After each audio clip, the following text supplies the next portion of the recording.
Hello and welcome to Breaking Free from the Sugar Habit, Sweet Talk on How and Why with Melissa Rohlfs. I'm so glad that you're here and I can't wait for what is in store for you during our time together. So I want to say congratulations. Congratulations on taking the first step towards a healthier lifestyle. And I really want this time together to be fun and relaxing. I promise there is no judgment here. I'm a big proponent of replacing judgment with curiosity. So this is a safe space, and I want you to sit back, relax, and we are going to go ahead and get started. So if you are new to me, you don't know my story, well, I was basically an overwhelmed mom who used sugar to cope. Oreos were my go-to. I remember when our son was a newborn, he was not sleeping through the night and he was very fussy. And we had a 2-year-old at the time who had some undiagnosed food allergies and some sensory challenges. And my husband was traveling from work. And on top of that, I had just gotten diagnosed with PTSD from childhood trauma. So it was a really rough time. And you guys, my go-to, my escape to help me navigate that was sugar. Oreos were my go-to. And I'll never forget taking our son to the chiropractor because he was really fussy. And she asked what I had eaten. And I said, well, I had some Oreos, never thinking she would ask how many. And then her follow-up question was how many? And I had to share that I had eaten almost the entire package in one sitting because I was so overwhelmed and stressed. And sugar was really my drug of choice. It was my escape. It was my comfort. It's legal, right? It's socially acceptable. And it really was my legal addiction. And I didn't know it at the time, but I did learn that it made me ride the blood sugar roller coaster, which left me feeling out of control, very overwhelmed, and very anxious. So if that was already my baseline and I was using the sugar to soothe, it was making it worse. And I didn't realize that. So eventually I did manage to work out what I needed to do to get my sugar addiction under control. And it was validated when I went to school to become a health and life coach through the Health Coach Institute. And it included the same steps that I'm going to teach you today. So my goal is to help as many people as possible connect the dots and really understand and deal with this exhausting addiction and show you that it is possible for you to find that freedom as well, no matter how far you've fallen off track or how much you love sugar. So that's a little bit of my story. You are welcome to ask me any questions. I'm a pretty open book and happy to share if that helps anybody. Whoops. So you are in the right place. If you wonder why you crave sugar at certain times, you are done reinventing the wheel and you want somebody to tell you what works and what doesn't.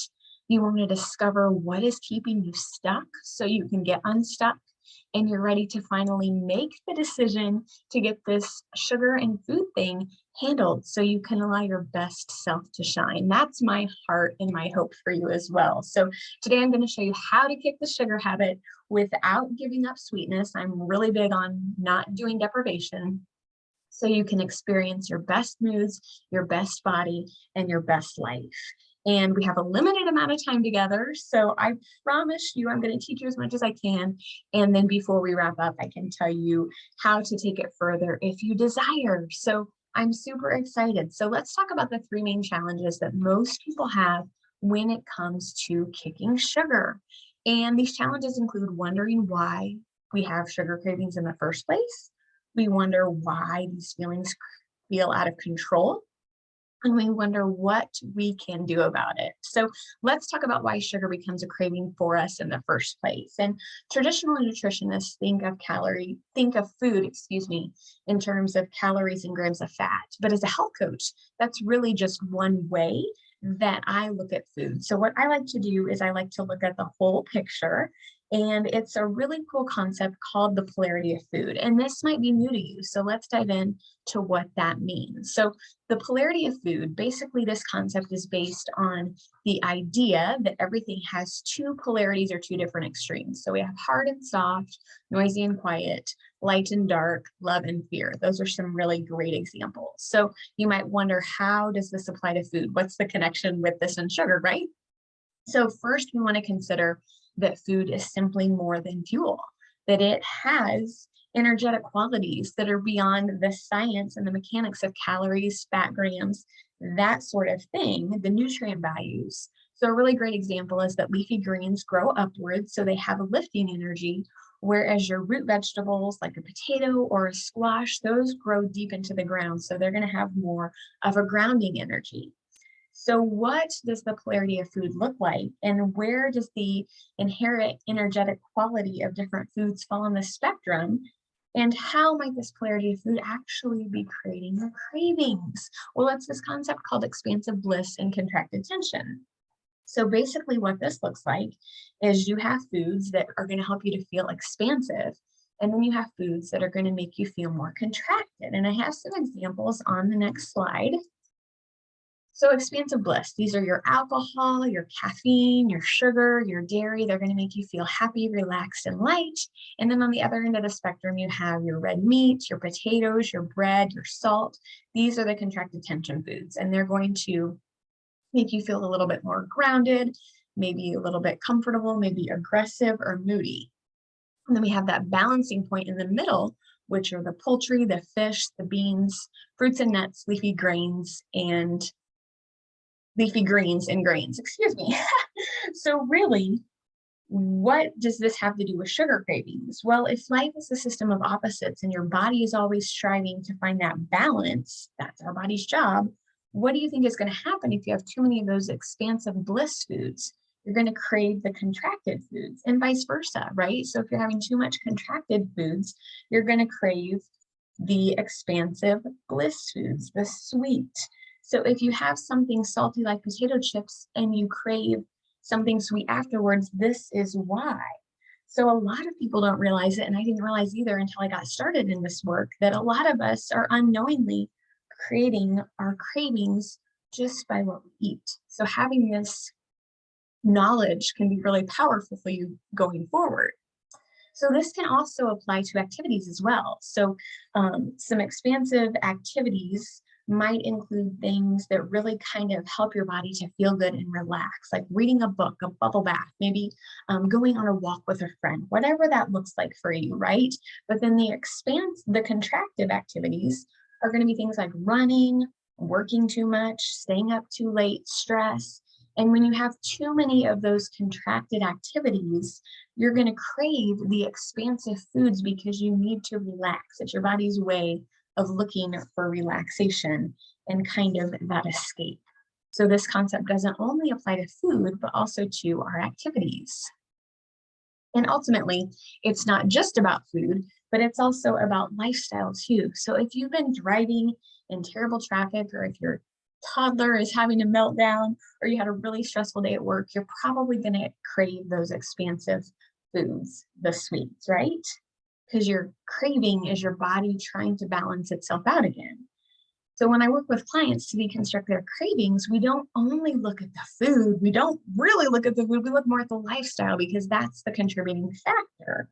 So here's an example of a client who was overwhelmed and stressed with life, like many of us. She was a busy mom, and she really changed her sweet tooth with my Finding Freedom program that I mentioned earlier. So I have the word donut there because she loved donuts, and they were having family in, and her husband brought donuts for the family to come, and the family came and they brought cupcakes and ice cream and all the things. They were having a celebration. It was a holiday weekend, and they were going to be staying all together, which can be somewhat stressful. And my client was like, you know what? I'm not really hungry. I don't really even want the donut, even though they were her favorite. So she set one aside just in case she wanted to have one later. And the weekend went on, and she wasn't feeling the need for it because she had worked through some of the stuff in her life and how to navigate her stress. And so by the end of the weekend, she did have a donut, and she did not feel guilt. She did not feel shame. She felt freedom because she was having the donut because she wanted it, not because she needed it to kind of stuff or numb those emotions. So that was really powerful. So my slides are going on. So the second challenge is that nobody wants to give up eating sugar because it feels so good. So now we're going to look at what happens in our bodies when we eat sugar and why we experience that awesome sugar high. So products that contain lots of sugar usually don't contain fat, fiber, and protein. And these three ingredients are important because those are what kind of slow down sugar absorption. And so when they aren't present, that causes your blood sugar to shoot up really fast, like to the top of a roller coaster. And so in that moment, your body is going to secrete the hormone insulin from the pancreas to bring your blood sugar back down. Because remember, our bodies are amazing. They're trying to protect us, keep us safe, and keep everything into balance. So here's the problem is that we've spent a lot of years eating a lot of high sugar processed products. So the insulin has gotten really good at doing its job almost too well. So when insulin is sent out, it doesn't just bring your blood sugar back down into balance. There's often too much insulin secreted and our blood sugar dips way down. And there are some symptoms of low blood sugar there on the screen. I don't know if you relate to any of these. You might feel shaky or sweaty or anxious or dizzy or hungry.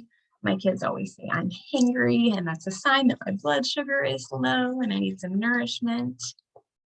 So then you have that blood sugar crash, right? So we've ridden the roller coaster and then we crash.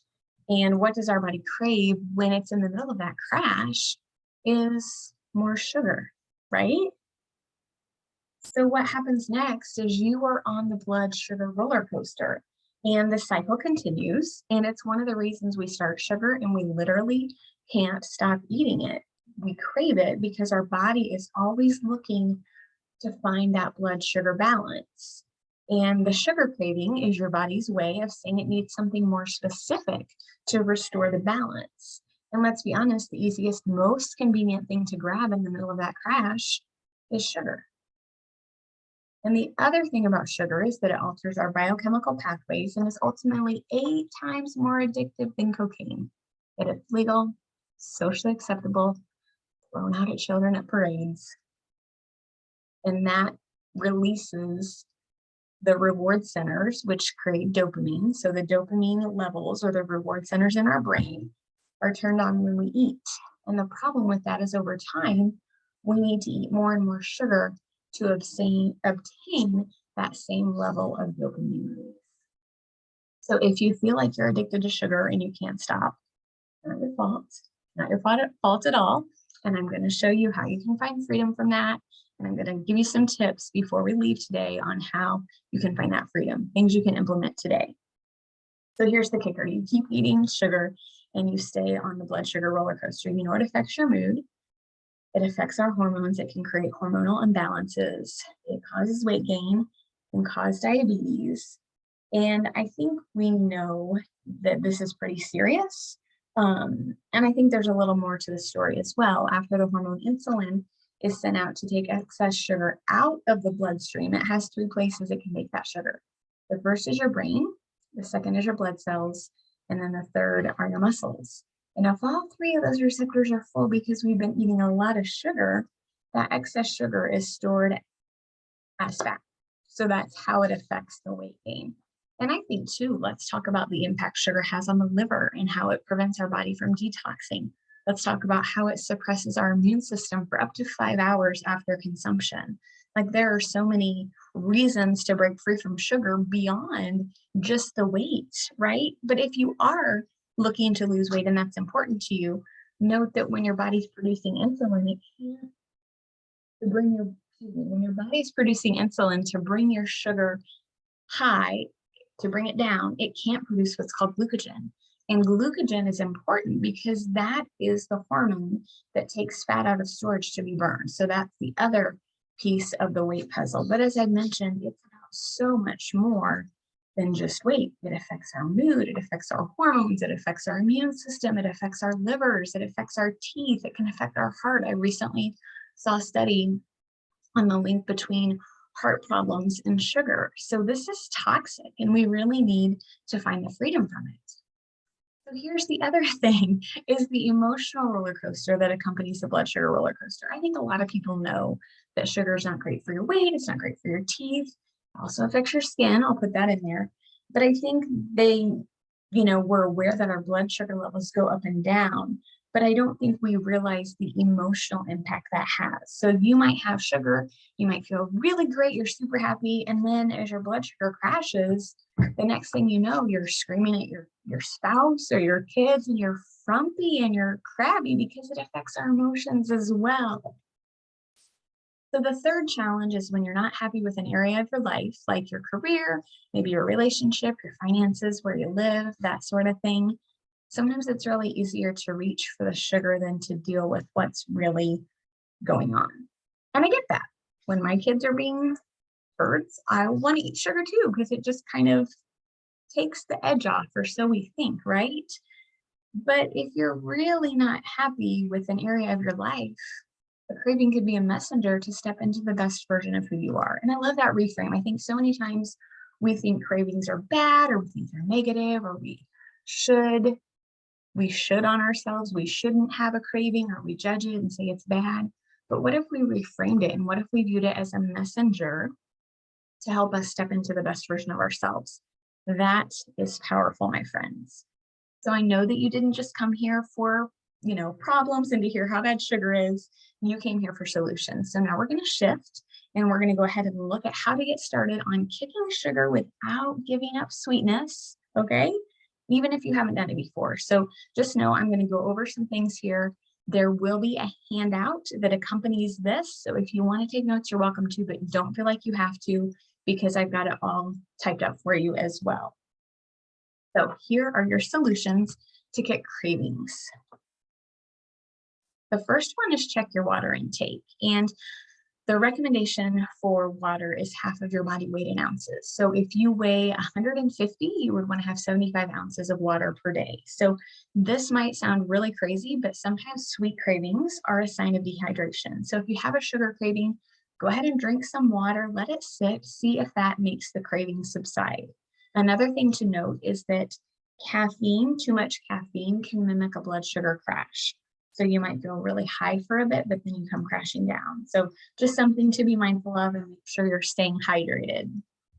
The next tip is satisfy your sweet tooth with sweet veggies, fruits, and spices. So our bodies are amazing. They are capable of changing. We can change our mindset. We can change our thoughts. We can change our beliefs. We can change our habits. And we can also change our taste buds. So I love to help people experiment with some things that maybe they don't think taste sweet and discover how sweet they taste. Carrots are a great example. I remember when I started to change my eating habits and kind of break free from sugar, carrots tasted really sweet. So carrots are great, apples are great, berries are great, figs, dates, squash, yams,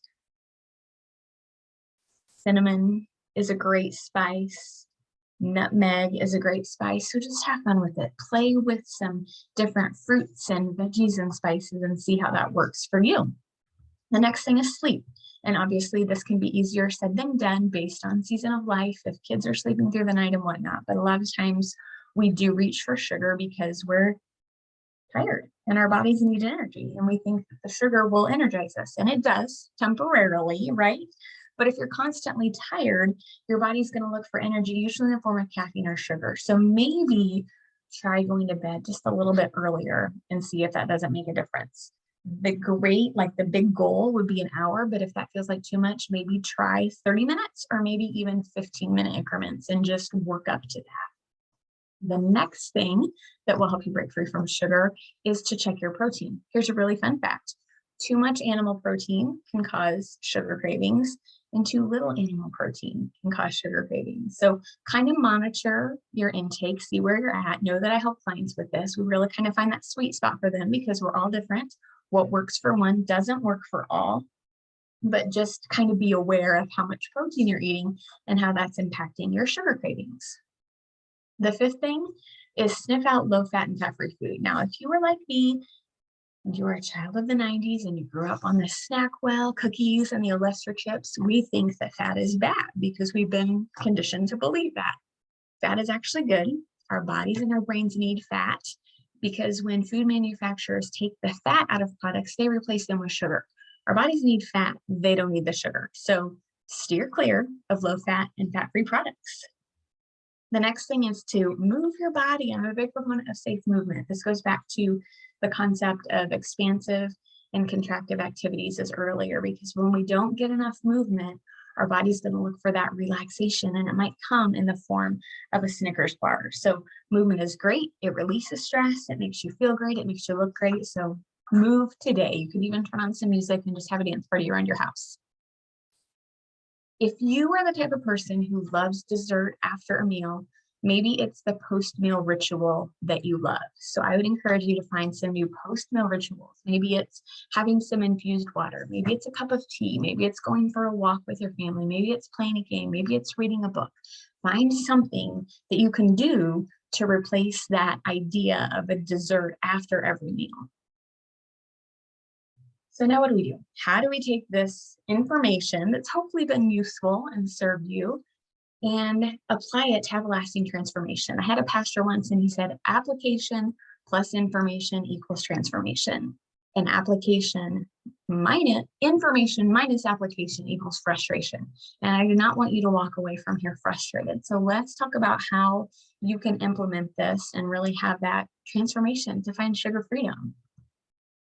So how many people know what to do, but don't always do it? I think there are 3 key ingredients that we need to really take what we've learned and to make it stick, right? I think we suffer from a high-fat diet. We know what to do, but we get caught up on the how.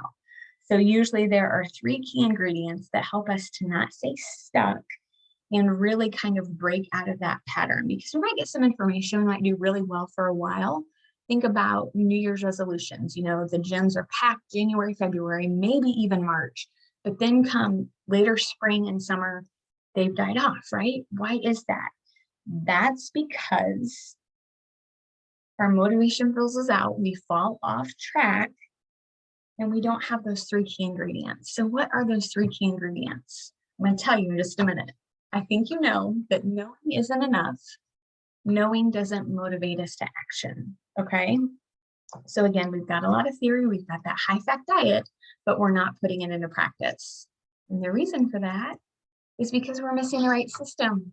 We're missing the right support, and we're missing the right accountability. These are the 3 key ingredients that can really make it or break it, okay? So let's talk a little bit more about this. So what do we need to make this time different? I think we need someone to help us peel away the layers and really get to the heart of what keeps us stuck.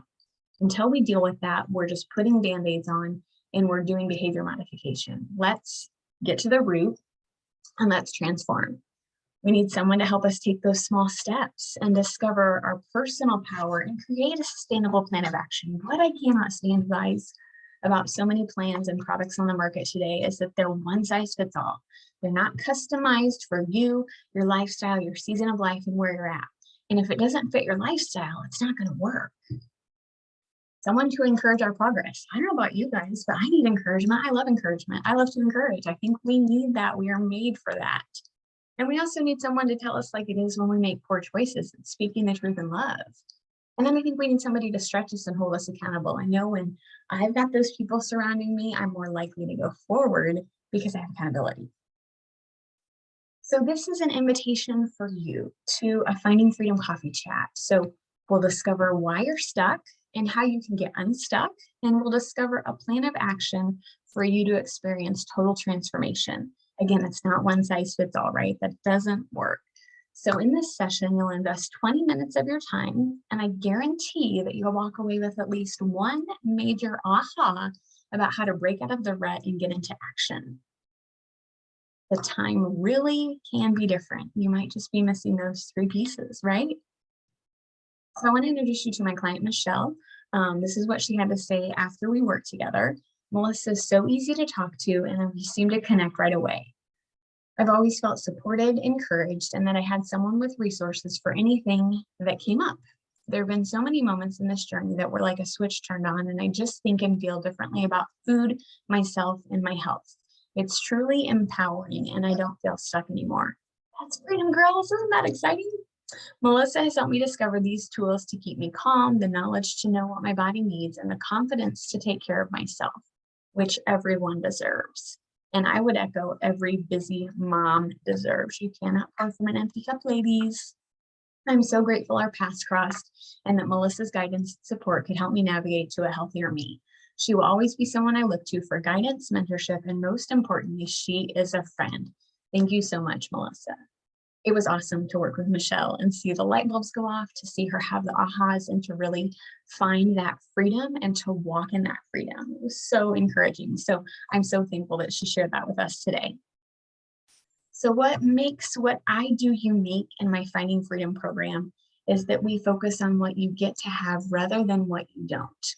Where the mind goes, the man follows. And I don't know about you guys, but when we're told we can't have something, we can't do something, we want it all the more. That's how our minds are designed. So we focus on no deprivation, which is amazing. So clients tell me I'm part cheerleader and part tough love coach because we need both and, right? We need that stretch and that accountability that I mentioned earlier. So if you're ready for the right system, the right support, and the right accountability, this is an invitation. I would love for you to join me. Join me in a Finding Freedom session. So 20 minutes of your time, I guarantee you'll walk away with at least one major aha about how to break free from sugar and get into action on your freedom journey. So there is a link in this email for you to schedule that call. I would love to talk with you if you have questions, if you need anything, if something from this is unclear, let me know. I'm here and I'm happy to support you, because if I can be free and the clients like Michelle and others that I worked with can be free, you can be free too. I can't wait to talk to you. Bye for now.